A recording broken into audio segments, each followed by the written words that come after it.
Pemirsa, sebagai upaya mendukung pelaksanaan mudik dan mudik balik Lebaran 2026 berjalan aman dan lancar, Korlantas Polri menyiapkan sejumlah rekayasa lalu lintas. Salah satunya yaitu one way nasional yang rencananya akan diberlakukan pada 24 Maret 2026. Lalu apa saja persiapan menjelang pelaksanaan sistem one way nasional? Saat ini kami telah terhubung dengan Kak-Korlantas Polri, Irjen Pol Agus Suryo Nugroho.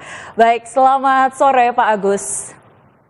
Selamat sore, salam Baik. presisi. Salam presisi Pak. Sebelum kita membahas terkait persiapan penerapan one way nasional yang akan dilaksanakan esok hari, kita berbincang dulu Pak terkait dengan sejauh ini bagaimana pelaksanaan arus lalu lintas selama operasi Ketupat 2026 berlangsung. Apakah Korlantas Polri memiliki catatan tersendiri Pak dalam pelaksanaan operasi Ketupat ini Pak? Operasi Ketupat adalah operasi kemanusiaan. Dari pengamanan arus mudik dan arus balik, termasuk juga menjaga Harkamtipmas dan Kamsel di Becarantas. Alhamdulillah, arus mudik sudah berlangsung. Proyeksi yang meninggalkan Trans Jawa, Sumatera, dan Jawa Barat itu ada 3,5 juta. Namun demikian, yang menjadi catatan khusus adalah puncak arus mudik terbanyak sepanjang sejarah adalah tahun ini. Jadi satu hari 270.000 kendaraan yang meninggalkan Trans Jawa, yang menuju ke Trans Jawa, Jawa Barat, dan Sumatera. Oleh sebab itu tentunya Korlantas Polri dengan stakeholder atas petunjuk Bapak Kapolri segera menyiapkan skenario rekayasa lalu lintas dengan adanya puncak mudik yang tinggi, tentunya arus balik juga tinggi. Ini sudah kita siapkan semuanya. Oke, berarti yang dijadikan catatan saat ini adalah tahun ini merupakan arus mudik dengan volume kendaraan atau pergerakan tertinggi ya Pak ya sepanjang tahun. Apakah ada evaluasi tersendiri Pak dari Korlantas Polri terkait dengan pelaksanaan arus mudik tahun ini Pak? Banyak sekali yang kita evaluasi. Yang pertama adalah parameter-parameter untuk menyiapkan arus mudik yang biasanya traffic counting itu terekod di radar kilometer 54. Tahun ini harus kita tarik lagi sampai ke kilometer 36. Artinya bahwa dari kontraflow lajur 2, dari 55 ke 70, ini masih belum cukupi. Karena masih ada puncak arus yang menyusul, sehingga kami tarik ke kilometer 36, sudah kita lakukan kontraflow dari situ. Demikian juga, kami sempat menutup MBZ. Karena untuk menyiapkan rekayasa lalu lintas yang di kilometer 36 hingga 47. Ini salah satu catatan. Sehingga nanti untuk evaluasi agar supaya parameter-parameter dan karakter ketika bangkitan arus tinggi, ini harus kita siap untuk melakukan langkah-langkah rekayasa yang ada di lapangan sesuai dengan update dan teknologi yang memantau selama traffic itu berjalan. Itu yang pertama. Yang kedua, alhamdulillah juga proyeksi pergerakan kendaraan ada peningkatan, mudik dibandingkan tahun 2025 ada peningkatan. Namun yang mengembirakan adalah peristiwa fatalitas korban meninggal dunia, kecelakaan, itu turun 29%. Itu catatan yang bagus. Peristiwa kecelakaan jumlahnya itu turun 3%. Ini catatan yang cukup bagus, sehingga tentunya kami akan mempertahankan agar supaya hingga terakhir arus balik dan hiruk pikuk mungkin di tempat-tempat wisata itu bisa kita kelola dengan baik.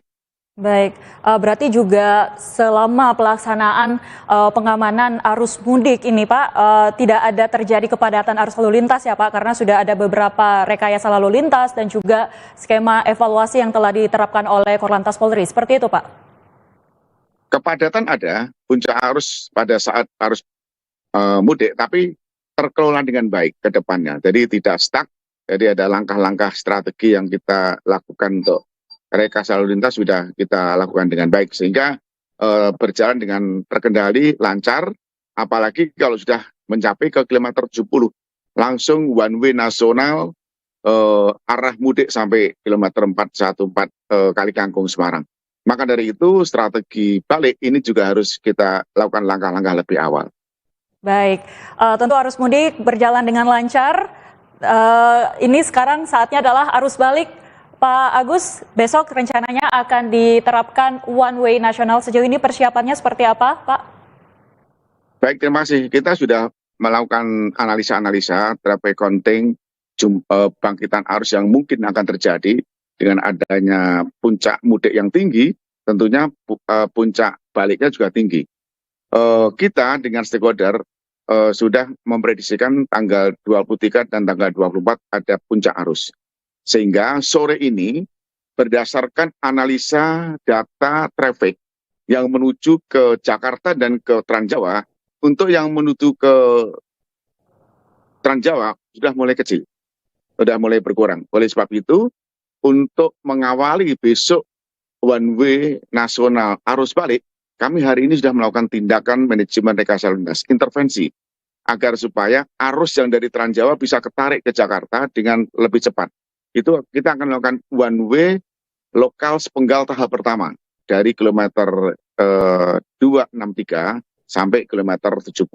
Tadi pukul 14 sudah kita lakukan sosialisasi, terus kita lakukan sterilisasi, clearance, dan pukul 15.30 kita sudah melakukan one way sepenggal tahap pertama dari kilometer 263 sampai 70, dan setelah 70 kami akan melakukan intervensi rekayasa lalu lintas kontraflow lajur 2 menuju ke 56 hingga 36 hingga kilometer 1 ke Jakarta. Baik, ada titik-titik krusial nggak Pak yang diantisipasi oleh pihak Korlantas Polri yang kemudian dikhawatirkan terjadi kepadatan atau enggak penumpukan kendaraan, Pak?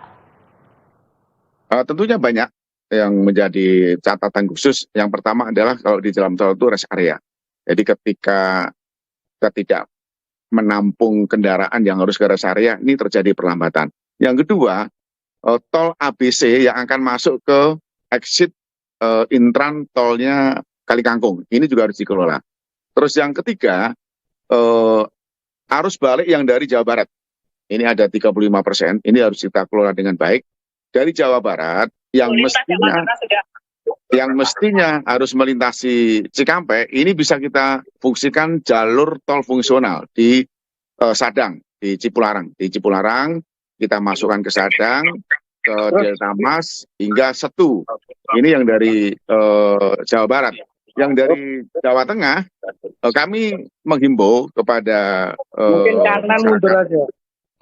masyarakat agar konsentrasi pada saat arus balik bukan hanya di tanggal 24.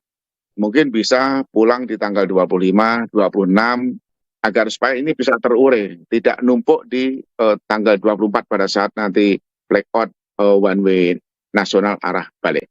Baik, tentu ini yang harus diperhatikan oleh para pemudik jika ingin kembali ke ibu kota Jakarta atau ke sejumlah daerah yang ada di Pulau Jawa. Terakhir Pak, sebelum kita mengakhiri perbincangan kita pada sore hari ini terkait dengan prosesi flag off one way nasional yang akan berlangsung besok, apakah ada persiapan khusus Pak terkait dengan acara ini, kegiatan ini Pak? Tentunya sudah kolaborasi dengan Jasa Marga khususnya, ke Menteri Perhubungan dan menteri-menteri yang lain, stakeholder termasuk Jasa Raja. Besok flag out akan dilakukan pada tanggal 24 jam 14.00 oleh Bapak Kapolri, dan beberapa menteri juga akan hadir. Kami menghimbau agar supaya tidak terfokus harus berangkat di tanggal 24. Nanti akan terjadi penumpukan yang sangat signifikan. Tanggal 25, apabila one way nasional arus balik itu bangkitan arus masih tinggi, tanggal 25 masih dilakukan one way nasional arus balik. Termasuk juga kita evaluasi tanggal 25. Kalau di tanggal 25 itu masih ada bangkitan arus dari Jawa Timur, Semarang, Solo, nanti akan kita perpanjang lagi arus balik yang one way nasional itu. Jadi silahkan, tidak harus terfokus tanggal 24, boleh kembali tanggal 25, 26, toh itu nanti juga ada one way nasional arah ke Jakarta dan arah balik. Itu tentunya harus hati-hati di jalan, jangan tergesa-gesa, manajemen perjalanan harus diperhatikan, kendaraannya harus prima, perjalanannya berapa kilo, berhenti di mana, utamakan tertib berlalu lintas dan utamakan keselamatan. Terima kasih. Baik, terima kasih Kakor Lantas Polri Irjen Pol Agus Suryonugroho untuk penjelasannya dan perbincangannya bersama kami di laporan 8 update waktunya balik 2026. Kita harapkan perjalanan arus mudik dan arus balik 2026 ini bisa berjalan dengan lancar. Terima kasih Pak Agus, selamat beraktivitas kembali.